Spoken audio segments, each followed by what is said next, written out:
Sangomi beaucoup d'anabino, bandeko balanzia MKB officiel, bandeko balanzia émission d'une la vérité partout dans le monde. En tout cas, il y a absolument plaisir de Babino et de l'escoutier des Novapos. C'est plaisir pour l'émission d'Anzela, il y a MKB officiel, quand on émission d'une la vérité, par exemple, pas y voir tout sur le Cambo, quand on a différents sujets d'actualité, il y a moins de l'eau, on a dit vraiment un symbole, mais il y a pour la Bino, on a plateau dans un peu. Moi, Jacques Galongi, vous voyez, bazali mo panisango, na keli gens fait ça mbote parce que ma soeur ko sur la pizza, ezali ebele na parce que jambo di maintenant le jour, monsieur Jacques Galongi. Mbote maman, mbote pe na ba bandeko ebele oyo ba congolais pe ba non congolais. Au baza koyoka biso pe kolanda makambo toza koloba naza toujours na esengo ya kozana plateau na yo pona kosolola makambo etali ekolo.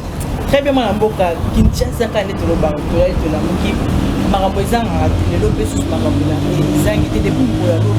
Au fond de la vidéo, ils ont circulé, il y a des commissions, il y a ce qui est, ce qui est, ce qui est, tout pour nuire président et ensemble pour la République, Maramboka Moïse Katumbi, et puis Salomon Escalier, la conseillère. On a dit vidéo, on a analysé, non, je crois que ce qui est lobby, Azamukolo, ce qui est lobby Likam, qui est à l'est, Azoko Kima, parce que Basinga Kiasa et Lokomoko, je pense que la meilleure des choses est Ali, Yakoyo Kaye calmement. Yakoyo Kaye a pesi ba élément au Esengeli pour permettre Bisoto se fixer. Est-ce que dossier Ngo ya Salomo Kalonda, to ya Moïse Katumbi, eze lokomoko batu bazako fabriquer yango de toutes pièces to eza penza likambo oyo ministère public to pe renseignement militaire bazako présenter biso ndenge ezali. Alors je pense que loko eza normal ezali bachaye na sécurité babatela ye malamu pe alobana biso calmement problème ezanini avec éléments nyonso ko renseigner pe ko éclairer biso. Je crois que chacun de nous a se faire religion naie a meka ko apprécier yango. Donc voilà, moi je pense ezelo ko boakate ezape loko ko avaler mbala moko te mais eloko ya ko yoka yango en exerçant moins discernement makasi. Très bien. Est-ce que ben mboka bali ba yeba ni penza bazali pena pour reprocher Salomon Escalier là?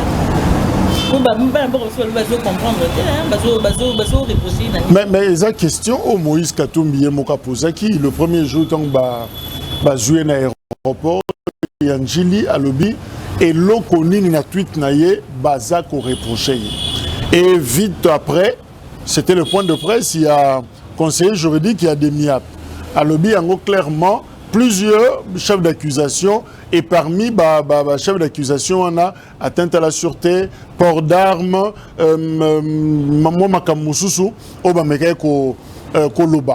je pense que le dossier est long à niveau, il y a service à renseignement militaire, Aza Sikao, il y a la prison Ndolo, Balingi ça y est, na auditionné na parquet, na auditorat militaire. Et puis après, bon, n'est pas auditionné. Il y a balayé ma camion sur le bien et bien ngoté. Bango peut pas pêcher bango, élément au bazan et ngo. N'est tokoye bat. Ce qui va classer dossier, to ba mema dossier na tribunal pour que ba fixer date il y a audience. Donc tous ces jours au niveau il y a audition n'engeza ko salema na parquet ce qui est signé tokoye ba suit. Donc au stade où toza ils ont nos présomptions toza na ba moi d'hésitation on a koloba respecter pour candidat y a surtout de moni perquisition surtout wana yo moni on analyser on ndenge ni mamboka. Est-ce que et kozala pasi kolobela likamba procédure bien que Mibeko et la Kisi Yango, mais question on a conseiller juridique, je crois le lieutenant-colonel Aloba Kiyango, la demi-ap, la point de presse. Alobi, ce qui est qui est bongo, bazalaka na ba raison. Oyo selon ma funda na bango, renseignement na bango, bango ba moni que façon kaka fallait ba jouer la mutu ya modelo, bango ba moni la ki wana ezereka ndengwana. Alors, dans le stade actuel, tout ça a accès à des éléments de sauté. Je crois qu'à un certain moment, c'est vrai qu'on ne fera parler que le principe. Mais tu as qu'on compte un dossier parce que les commentaires peut-être ça de fois ils sont compliqué. Moi je vais me limiter là. Principe et lobby, vous en avez besoin de Moutou, vous pouvez une invitation, vous suivez. Mais ce qui menace ces amakas, dans la procédure, il y a des procédures spécifiques, il y a des démarches particulières pour Nakozobato. Est-ce que Kalonda Salomo a continué à Katia Chanwana? Est-ce que na profil wana ya mutu aza extrêmement suspect et c'est qu'il y a ba lokota qui na aéroport. Voilà les questions. Mais moyen à répondre des autres parce que je n'ai pas accès à l'intégralité ya dossier naïe. Pour naïe ba non à répondre à critères alors et c'est naïe pena ba zolaïka ka modèle. Ça on ne saura pas le dire. Mais je crois que ndenge audition salemaki na miso ba avocat naïe sûrement l'avocat n'a pas accéder vraiment à dossier mobimba na yango ne bakoyeba ebandelina na likambe bandaki malamu to mabe. Je crois que bango baza plus compétent ya repé ça ba détail wana. Moi je me réserverai parce que je n'ai pas accès totalement à dossier. Alors je ne voudrais pas faire intervenir ba émotion tout ça. Non, ça ne serait pas intéressant. Mais si Jacques lelo ozali pour pas nsambo ya monene ya mboka na biso. Zali journaliste ya investigation. Tant yo ko mona lelo Église et petit membre politique makasi yo ko analyser ndenge na makambo to ko mona et surtout église catholique to ko et comme politique politisé mon avocat. Bon, je suis chrétien protestant. Pour peu j'ai côtoyé des théologiens, je crois dans le discours social il y a église. Cette théologie à libération. En tout cas, na mwandambu ya bato na yoka na ndimela kayango que l'église peut se prononcer sur des questions de société. L'église peut prendre position. Mais l'église ne peut pas être partisane. Cause à la militante, partisane, non. Mais l'église peut dire non, non, ça ne marche pas. L'église peut dire oui, ça va. L'église peut dire ça ne va pas. L'église peut dire le peuple souffre. L'église peut dire aussi le peuple va bien. Le problème est qu'on peut un équilibre. Mais au but de Zoyoka, est-ce que c'est qui bongo? Par déclaration, il y a surtout dans Gambo ya cardinal na biso ya moko. Nazo exemple Monseigneur Mouteba Oyaza archevêque à Lubumbashi. À lobby dimanche, la clôture à congrès épiscopal, que Azako dénonçait, je retrouve encore la phrase, le train de vie insolent. Il y a une autorité en Bokanabiso face à la misère du peuple. Qu'est-ce qu'il y a de nouveau dans Makambo, Monseigneur Fulgence Mouteba lobby? Et le Rassigad Jean-Marc Abound. Alors, premier vice-président de l'Assemblée nationale. À l'Oba Yango, du haut, il y a Perchois. À l'Obi qu'il faut réduire le train de vie. C'est ça dans l'opposant de l'I. À l'Oba Yango, tout le monde on a vu sur les foutas, les députés, tout le monde dans la population pour réduire le train de vie à l'institution. Mais c'est un débat qui a toujours, tout ça, l'émission, tout le Bélé Yango. Si vous avez un pasteur, où est le problème? Et là, le besoin m'a bêté. Ma comme je suis pasteur, je suis non,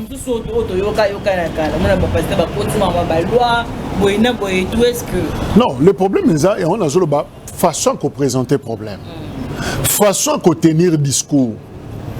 Au cas où le bélo comme sous malamu, mais n'engozo ko argumenter, n'engozo ko orienter les yango. Et Zopé Samabé. Par exemple, sur la loi, proposition de loi, il y a Nzingi Pouloulou, peut-être Noël Tchani. On ne peut pas dire que loi, ce sont des sorciers, ce sont des ceci. Non. Noël Tchani est catholique. Il y a habité sur Azarandoki. Comment? Et ça, proposition est moi Namboka. Bateau, basali pédagogie, bayebi. Bisoka les alaki. batuni aux questions, on répond mabe, balobi classe mobimba, bozomelaï. Professeur a bêti on a kobeta. Mais après na yoki, moi je pas fait la pédagogie. Balobi que méthode wana ba sepe nangote parce qu'ils ont frustré bana. Pe ezo sunga pena bana te mayele na bango s'épanouir. Ce qui moi na répondre malamu te, motiver yé mais koyo qui s'est sonité, ko humilié été. Ah ok, 1 plus 1 égale combien? Non égale 3. Ok, c'est bon pour la réponse, mais yo, 1 plus 1 égale combien? Il y a l'objet 2. Ok, ça dit, ce n'était pas une bonne réponse, mais la classe ne s'est pas moquée quand même, il y a moins nawana. Ce qui est proposition, moi, je crois qu'en tant que pasteur, Noël, d'ailleurs chrétien, il y a 4 solo. Bon, petit lecture, on a vu de façon équilibrée. Mais je crois que le problème, c'est que une approche, une façon de discours, au fait rhétorique, au moment cardinal, le cardinal est cardinal. Mais c'est aussi une personne. Azam Moutou. Azam na tonalité naïe. Azam na style naïe à Koloba. Ce que Loba, vous sentez moins sévérité wana ezali. Il appartient quand même à un groupe linguistique, à une communauté sociologique. Mais est-ce que c'est un bon comportement? Mettons que mon cabinet église à mon nez, c'est un bon mot. Mais c'est un nini. Comportement, il y a nini. On pose la question que ça ne va pas à Koki Koloba. Quand ça va aussi à Loba. On peut s'impressionner. En fait, hein, c'est l'équilibre et la neutralité, en fait. J'aime pas trop la neutralité. Mais créer équilibre dans ma cam. Et ça, Moussalo, Bissouba, journaliste, ça là. Balobi na yo, joie 2 sons de cloche. Balobi nanga, Nini Salamia, Batouba Koufi. Combien? 40. Otuni Batoussou, Balobi 30. Otuni Moutouza, Abi 0. Ça dit, Bakoye, Bissou, journaliste, tout un nissa, ba source, Wananyos. On a yo. Mais c'est la même chose pour l'église. Étant au milieu, quand ça ne va pas, il doit dire que ça ne va pas. Là où ça marche, tout n'est pas noir non plus. À l'obake, ça va. Mais, à Kieba, na elobeli na ye. Tout le monde a dit que ça reproche. Ah, maman Gachela, elobeli non, on est comme journaliste opposition. Tout le monde a dit que elobeli na yo, on est lié soupe. Il y a pouvoir. Les gens écrivent, le téléphone, ils racontent des choses. Mais Toyo Kaka. Yo peut-être qu'on ressent au lobby. Ce qui va lobby peut-être traitement d'information, façon à présenter là qui problème et ça qui équilibré. Donc, moi je pense que le problème de l'église c'est la communication. Façon à présenter. Église à côté la pouvoir, à côté l'opposition, à côté la peuple. Notre écoute, mais à côté la peuple. Si le peuple se retrouve, ben c'est bon. Si le peuple ne se retrouve pas, l'église doit se battre pour ça. C'est tout ce qu'on demande, mais l'eau n'a évité perception. Et pour mes perceptions, Bandeko, au fait, hein, l'histoire église n'a pas les rapports église-état et renseigner que regard au pouvoir à l'église échangera au fil du temps. Échangera en fonction il y a d'acteurs. Au moment église en 2018-2017, j'ai couvert l'activité à CLCA. Sangwazo bimana paroisse. Ngouya nayo tokoyem bazoyemba maman tout ça. Maman mora catholique ba bete double à koya genou nyonso poso longwa. Tokangama benani bugumesa ya kalamu kadimanda ba sauva biso. Mais Nathalie Nassima Basango, Vital Kamer était là. Félix Tshisekedi était là. Kabound était là. En tout cas, tous les opposants, sauf Chadari, sauf Kabila, mais parce qu'ils étaient au pouvoir. Et à ce moment-là, on regarde l'église catholique. Qu'est-ce que Mende n'a pas dit pour l'église? Qu'est-ce que le pro-Kabila n'ont pas dit sur l'église catholique? Bon, c'est que les médiocres dégagent. À Betty Bilonaï. na messe qui Pascal ou ya Noël. Mais et déranger tout le monde. Comment Sangwa le bien bengi batu ba médiocre, comment go déplacer ma propos. Ou on en opposition ba soukongo, zongela refrain on a et ça la bien. Abengi ba médiocre. Maintenant ces opposants là sont devenus au pouvoir. Au moment où la perception est changée. C'est comme l'église catholique va bêter l'autre dans le pouvoir. Ba pro Kabila bis bandela ngolisus. C'est quoi côté au pouvoir na OK professeur Mbata biloko lobi na l'université de Lubumbashi. Ah non. Lubumbashi ne peut pas devenir la capitale.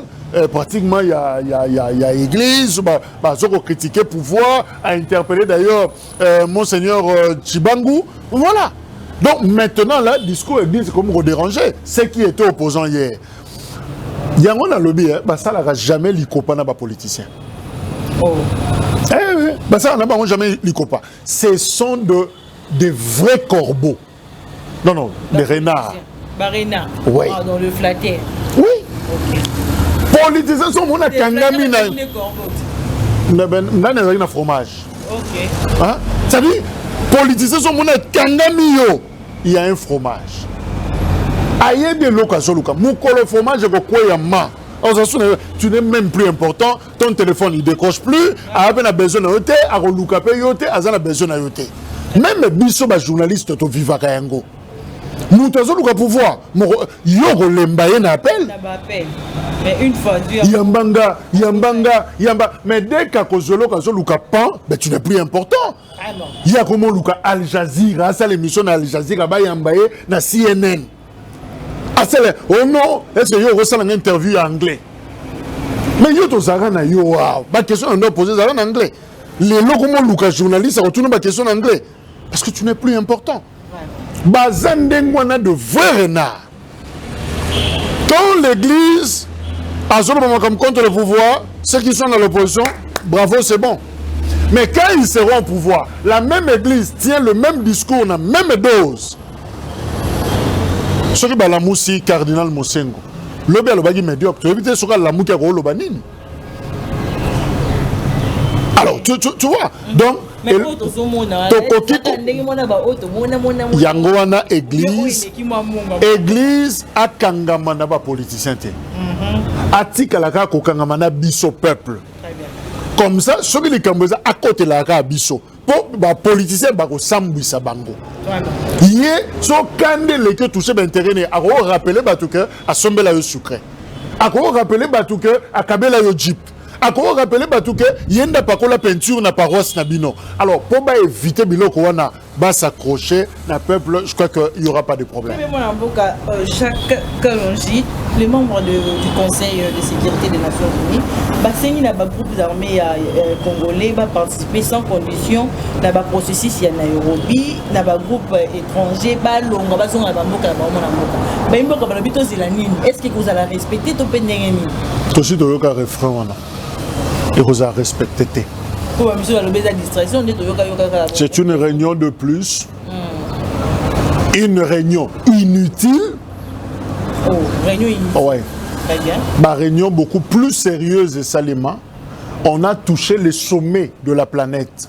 Les conseils de sécurité de l'ONU s'est prononcé à traiter Makamba Congo. Tout le monde est l'autre. Le patron de l'ONU, membre, a salé interview à Zolobela Congo, mais il y a une interview à Rotengama. Là où on a censé les M23, qui ont des armes sophistiquées, ça vient du ciel, ça vient de quelque part. On sent que personne n'est disposé. Il y a qu'à solutionner pour le Congo. Mais il y a Goyoga Mawa, il y a Goya Matanga, Baroyana Bang. Mais comme même ma solution, Moutazan Lango prêt à Zati. Donc moi je crois que finalement arrêtons de rêver. Tokosuka, le jour où Ngana Yotoko comprendre que cette histoire-là, c'est nous-mêmes.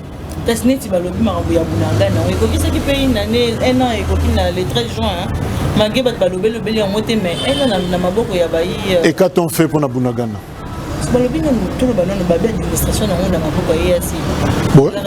Oui, aux dernières nouvelles, j'apprends même qu'un M23 a récupéré ma solo.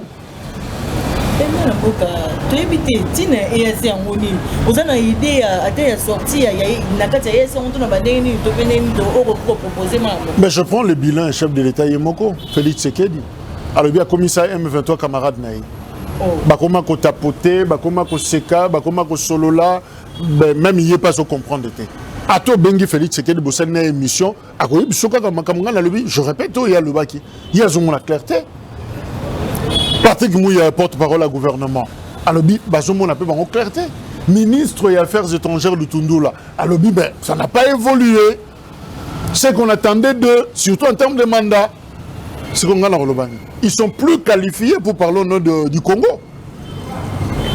Moi, je dirais quoi maintenant? Je dirais simplement, dans le terme que l'EAC, c'est une belle aventure. Eza maseki eloka sérieux wana ezate mais seulement eza maseki moko dangereuse parce que terroriste à lobby j'aime beaucoup prendre des exemples.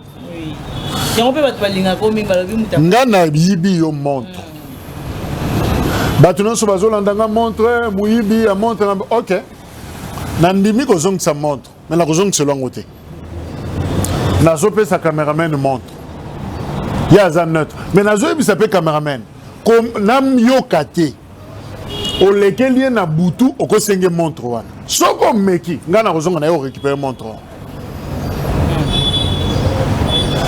Yo bo fandi moi la heure émission ezate elonyama ozota la caméraman pas occupé ote adongola kayo caméraman a bengi ba master na ye. Akomo louer ça bango montre. Yo que fait, zo montre lata. Yo que fait, zo montre. Yo kolo montre au fond des hôtels na mawanyos. Yebisanga est-ce que ça na personnalité liboso na. Montre yo somba na mbongo, ba komo kabango pa batu. Yo le boko etika lipamba. Et zo le belo côté. C'est que ba ridiculiser yo. Oze suna lokumuté. Mutazo zo na sérieux azate. Ninga mutu na yiba ko montre. Ni mouton n'a pas ça qui passe. Ce qui mouton n'a pas sérieux. Avant le papa, ton matato qui t'a osé penande moibi. Bon et loko yo zui osé atteindre un document mon côté zola que montre yo somba. So zo yanga na bombe le loka moibi. Ce qui justice ba hier ba okanga biso na yo. So kaza mouton malonga akoloba non. Et l'autre, ça les a mabé, je prends cette montre, Nanaza convaincu que c'est une sœur Wana. A démontrer, bah, pour venir ce que montre Zaye. Maman, je montre na yo. Salanga o yorosa. Est-ce que EAC est incapable de faire les locaux Wana? Si vous M23 lobby, na tiki mabele, Bunagana, mais na Simbisiango, force régionale. Force régionale, Ouganda Yaka, Zoua. Autre, et puis que M23 côté là na Congo, à partir de la facilitation, il y a Ouganda. Quand il y a facilité, il y a Kota. Les places, c'est Bilo. Attends, il y a maman. Ça, il faut être magicien pour comprendre qu'il n'y a pas du sérieux. Mais tout le monde présence, il y a ministre et il y a défense nationale. On peut espérer moins de même quand espérer il faut tout le monde qui a quitté mais malgré liwa et continuer ba ko bufa et tout je veux être clair parce que posant la question là tant Bemba Azalaki désigné membre du gouvernement, n'attendons rien de spécial. La Jean-Pierre Bemba, sinon ekoyini sabiso yepamba. Mais la ligne là à la claire pour Nakoloba, Bemba n'est pas incompétent. Mais Bemba travaille dans une logique, dans un contexte gouvernemental. Les options sont levées à niveau gouvernement. Lui n'est qu'un exécutant. Il y a politique, défense, il y a Mokanabiso. Or, il y a ma politique extérieure, politique militaire, politique sécuritaire, politique même économique aussi. Et ça, essentiellement, ba prérogative oyo mokonzi mboka atchaka lisu. ma priorité. Certains appellent ça même ma priorité régalienne. Bemba n'étant pas président de la République,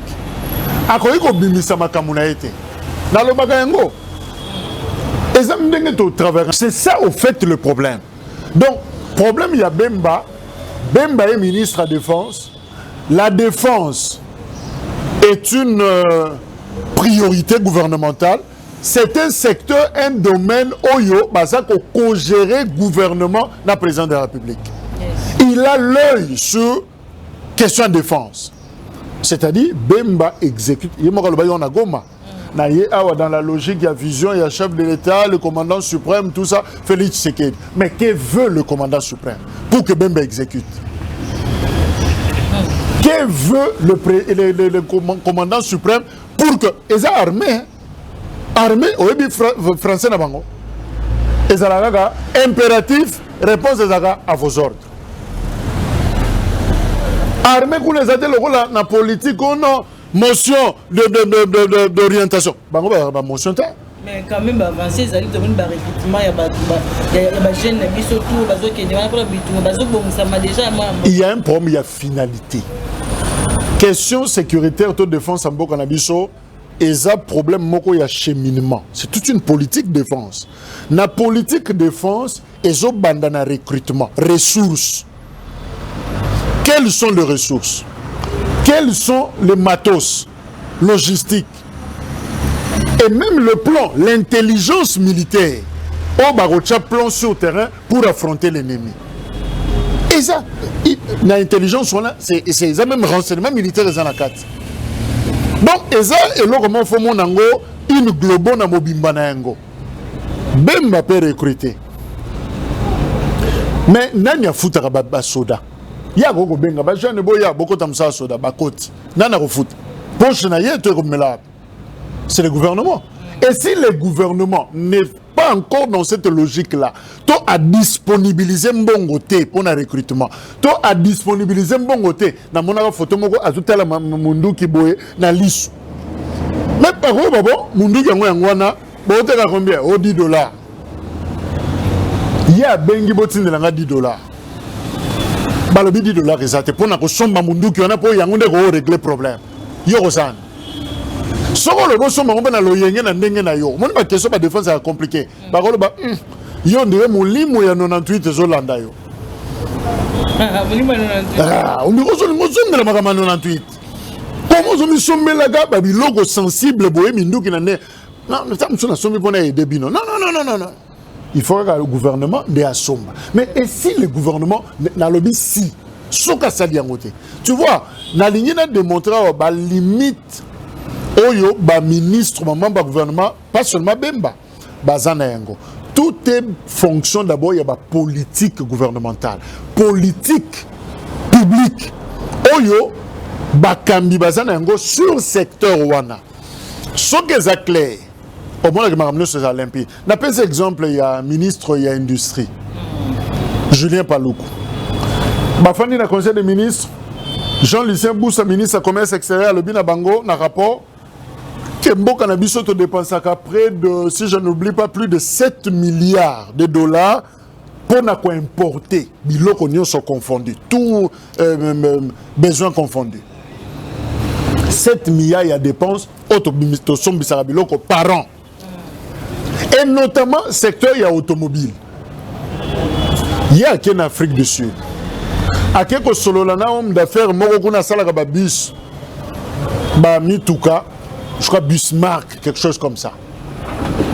Mais pendant qu'il y a ce solanaï, il y a un place dans Maloukou, dans l'espace de un pilote, on reçoit la usine, la fabrication à Mitoukata. Mais samedi, où tous les cas, présent inauguré. Usine paye à montage et à Mercedes-Benz. Cette fois-là, Nanani. Un Indien. Ce n'est plus le monsieur Afrique du Sud. C'est un Indien maintenant. Où est l'hôpital là chez J.O. Il y a des colos bilokouan. Oui. Ministre Sali volonté na ya luki mutu ba solo le sanzi bang masolo et beli yena chéribé aucun de comme benati na souka. Mais si tu as besoin de bango et belé OK. Mais dans l'entretemps mutu so abimi. Peut-être dans le cadre de la compétition. Ou peut-être il y a solo libyen. Aza déjà, tu vois, ministre dans sa logique, a sali ou les attributions à négocier. Mais Indien a demandé est-ce que les Indien ça je ne sais pas. Donc aujourd'hui le ministre a bonne foi, mais tout est fonction il y a politique publique si les vision est claire. Exécutant pas tellement, c'est comme le football là, ceux qui entraîneur système de jeu est limpide, est clair. Au moins on appelle que et facile. Mais ce qui est entraîneur, il a du mal, il y a agencement, il y a joueur sur le terrain. Il y a classé bango. Ok, on soit gardien, au tien, il y a 9. Il y a compliqué ma cam. Pas qu'on risque de faire un ballon dans ma boko, soit si pour vendre nos oreilles, un problème, sanction, il y a une place match en vrai que nous soukate. Donc il faut y avoir que oyo place neza na poto, oyo place neza kuna. Si le système de jeu est clair, on appelle mobilité des joueurs et qu'on appelle souple. Mais quand le système, la conception est déjà dans la lourdeur, au moins appelle sur le terrain, ça va poser problème. Presque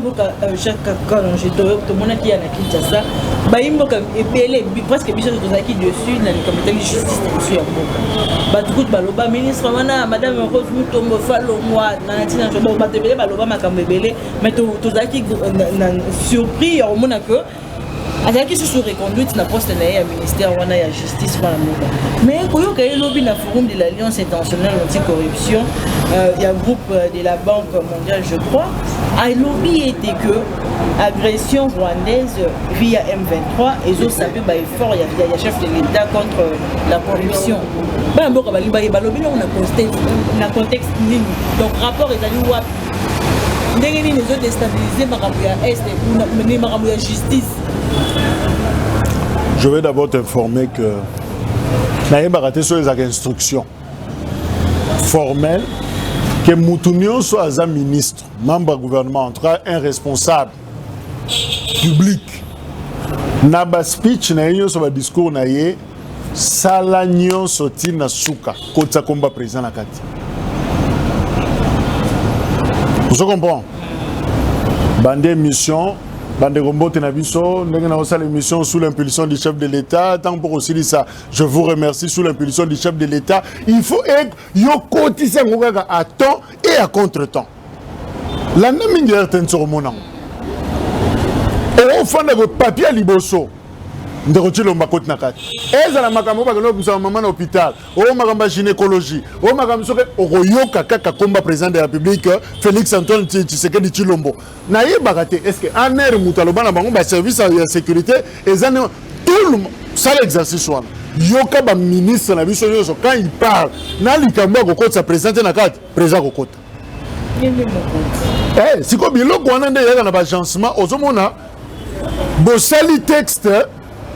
On va nous demander à l'émission au Bossani Tata Mokonzi. Je vous remercie au Bakisika. Félix Tshisekedi. Ezala sur le plan syntaxique, ezala bon. Ezala bonté, mais pour Nabiso, on a résolu un problème avec les services. Combat chef et continue à papier. C'est-à-dire, ils ont la moindre dimension, il y a rationalité dans le discours, combien peut lier au fait? Tant que vous avez le cœur, et vous avez un fort chef de l'État, vous comprenez. Vous avez comprendre. Si on a. Et puis, si on a. Non, comment on est. Mais, maman, Nagoloba Nini. Ce qui est rapport, parce que je n'ai pas tous les textes. Il peut être M23, bon, comprendre. Parce que M23 a corruption. Rapport des ans à niveau nini. C'est ça le problème parce que M23. Mise en place, il y a des mesures prises pour l'anticorruption. Ce qui est na Bunagana, oui. Mais Awa, est-ce que Yoka IGF a l'OTI M23? Non. IGF a aussi Moussa Nae. M23 a tiré le commandement à IGF. Est-ce qu'il y a un petit IGF face à Moussa? Parmi les policiers, les gendarmes, contre la corruption, c'est l'inspecteur général de la finance. Est-ce qu'il y a un problème dans M23 pour la corruption? Alors, je ne connais pas le contexte.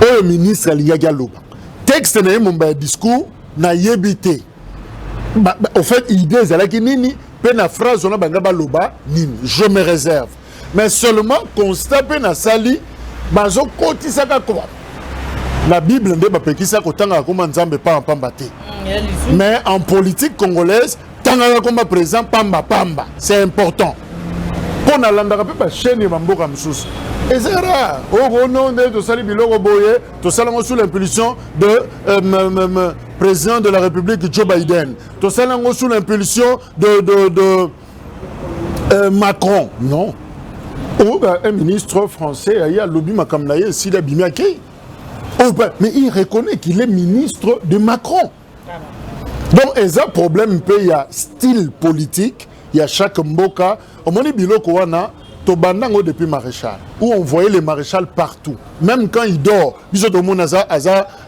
présent, tu réussi ça dans le système nabiso africain pas seulement mais congolais aussi. Il y a qu'on nettoyer ba comportement, ba agir nabiso, ba conception nabiso nabilo kwana. Ça dit moi donc je crois que omniprésence wana na ko résumé ka kolobaka.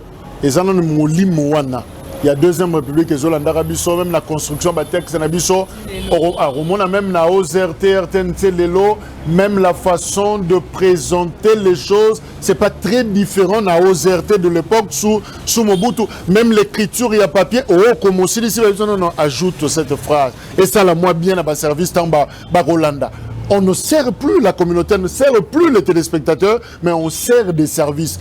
Et c'est la réalité. Donc, il y a la fois passée, Congo, à tous les savants, mais sur le côté suivant, on ne peut pas critiquer. Donc,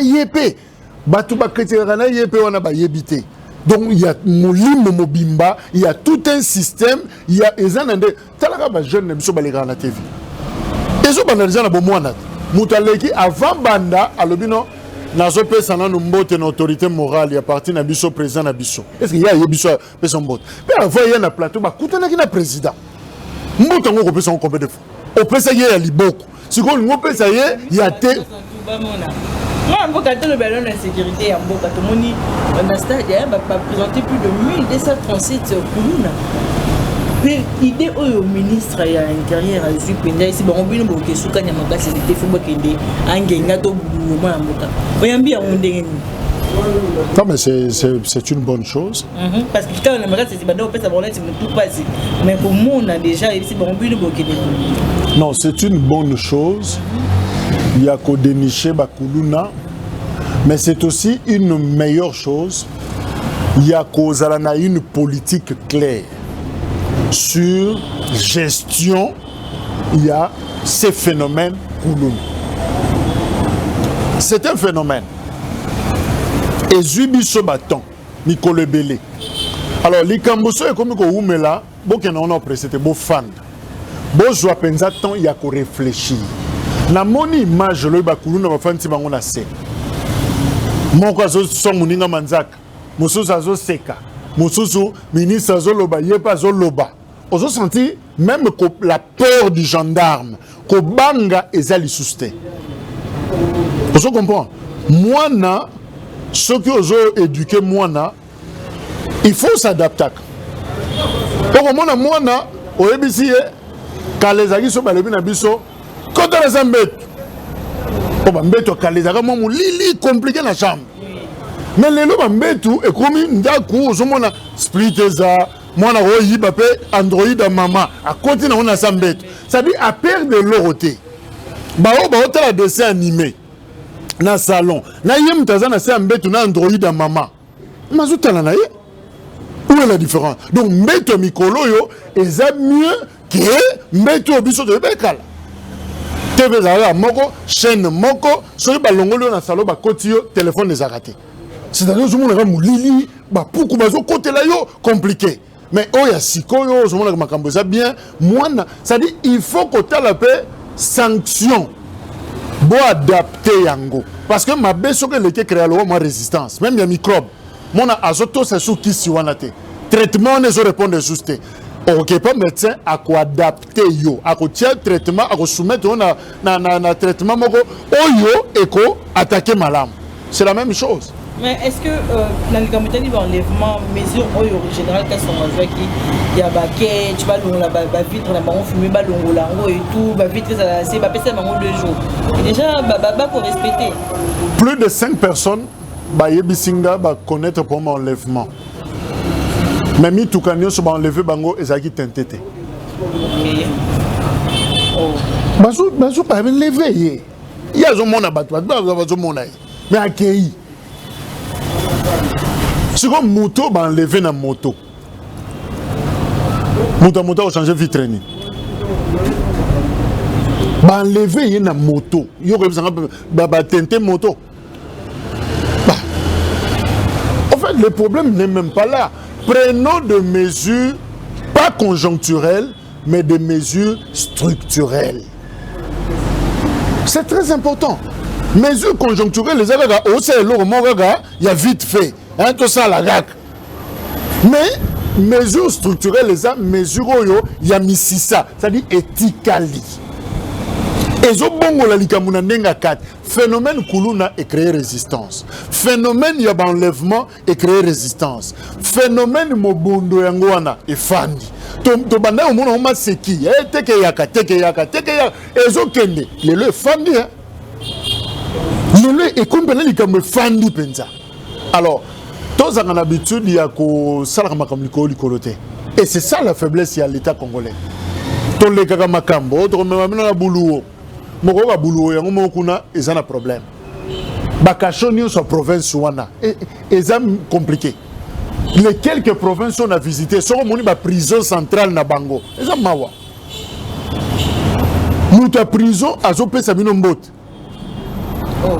muta prison azobengo yaka pelenga cigarette na quoi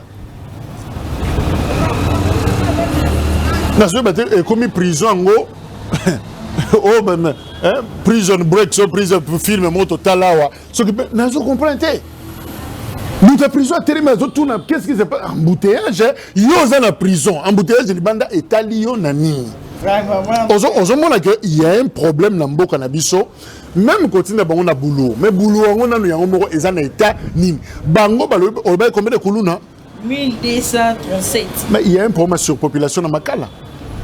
Bino bokangi 1200 en un coup na mbala moko 1200 bokone tshama na chambre ni kolia na bango bo penser nango traitement après comme sous pour ba communauté internationale ba droit de l'homme ah bah tu vas en prison. Est-ce que vous avez pensé à tout ça? Donc c'est tout un système, c'est une réflexion, mais le mal en nous ne réfléchissons pas sur le demain, il y a Congo, mais tout sera plus conjoncturel, l'Ikambe Salami. Tout ça, on va à la mort. Très bien, moi, Jacques presque mais dernière question par rapport à la marche, la position, plutôt un meeting en précis à descendre. La marche, c'est le 26. Entre les dates le 25 juin, déjà la députation va conseiller déjà la candidature pour battre mais bon, on peut qu'on a pas côté mais ma marche, c'est bon, les Italie, mon Italie, ma bureau à Séni, tout ça. Tout le banni, on can suivre les andégués, non, on can savoir. Où le pauvre va marcher. Non, mais ils sont libres. Mais à niveau, combien est-ce que ça vient? En 2018, l'opposition avait dit aussi nous n'irons pas aux élections avec la machine à voter. Nana Katara Moutou. Nangana Kabila Balobi, Turokendeka. Après UDP Salobi, machine ou pas machine, Turokendamna élection. Mon quoi changer position. Fayoul au moins avait maintenu sa position Tinasuka. On ne sait pas comment est-ce qu'il y a eu Balouka après, mais au moins Balobé que Baoukenete. C'est-à-dire, baza libre, il y a que le bon ils ont pensé. Sur le clair, dans le processus, baza partie prenante. Sur le que nous ne sommes pas d'accord, nous ne sommes pas d'accord. Bao bamoni que baza prêt à déposer ma candidature, va déposer. Alors on verra maintenant na souka nango nini eko peser. Est-ce que le processus va s'arrêter ou le processus va continuer? Na zongition en 2005 ou 2006, la première élection. Président, il y a UDPS à l'époque, Etienne Tshisekedi. Alors, Batounaye bako s'enrôler té. Mouta ko zoa carte d'électeur et carte à Liboso. Bako zoa. Tout le monde sur UDPS à l'époque wana. Ba zoa carte ta. Ba zoa té. UDPS a voté, Kabila pas le bindape na côté le matin, on avance. Batikala, UDPS a candidaté, UDPS a voté. En 2011, même ma quelle élection, Etienne Tshisekedi a contesté le résultat, il prête serment, il donne l'ordre à tous ses députés, bon siège était, mais c'est pas pour autant que la législature a freiné. Félix Tshisekedi a été député. Mais Abima a siégé. Nous sommes se rebellés dans le mot d'ordre. Ils ont siégé dans le Parlement. Et même ce Parlement-là, 2011, et continue. Donc moi, je pense qu'au nom de la liberté, les opposants sont libres de faire ce qu'ils pensent. Batika bango, biloka ba répression, ko beta, ko salaboye, non. Laissez les gens, basala, c'est ça aussi l'ambiance, beauté à démocratie. Bango pe, casse ses athées, basala meeting na bango, basala marche na bango, basala soki sitting, makababadi chaque jeudi, n'importe soki chaque jeudi, au salema. Mais basala libre. Caméra, la fin, émission. Mot de la fin, on a encouragé Bandeko, Bazana Lubumbashi, na moni ba image ba jeune ba Tomboki, on a DRC Mining, conférence sur les Salima cette semaine d'affaires où ils ont Salima na Lubumbashi, mais seulement tant bazo distribuer ba sac et ba participants, ba moni na kata sac on a drapeau arc-en-ciel, il y a LGBT, les homosexuels au fait. Hein. Moni Yango, alors Tomboki dans tous les sens, vraiment ils vont manifester. Balakisa, organisateur, il y a activité, on a Kanda na Bango. Est-ce que c'était intentionnel ou est-ce simple coïncidence? Il y a ça qui est Bimelika Randengwana. Ça, je n'ai pas eu le temps. Il y a Solana organisateur, il y a activité, on a pour Nakoyeba. Mais seulement que c'est tous à la prudence. Tous à la prudence et nous sa responsabilité de député Nabisson. Est-ce qu'il y a que les députés vont clôturer la session de mars? Est-ce qu'il y a que la législature Royo, la session Moko, il y a septembre, session budgétaire. Ce qui est en septembre, fin du monde, parce que en décembre, il y a élection, il faut voter les députés Moussous. Donc, Assemblée nationale, il y a Mbosso, il y a Geneviève Binagosi, il y a Christelle Vuanga, et aussi là. Mais le mal, c'est que production, ils en ont assez macasse. Par exemple, des questions comme ça, il faut sécuriser la société, il faut sécuriser nos mœurs, il faut des réformes sociales. Mais on a des députés qui ont des débats, sauf des débats où ils ont la société.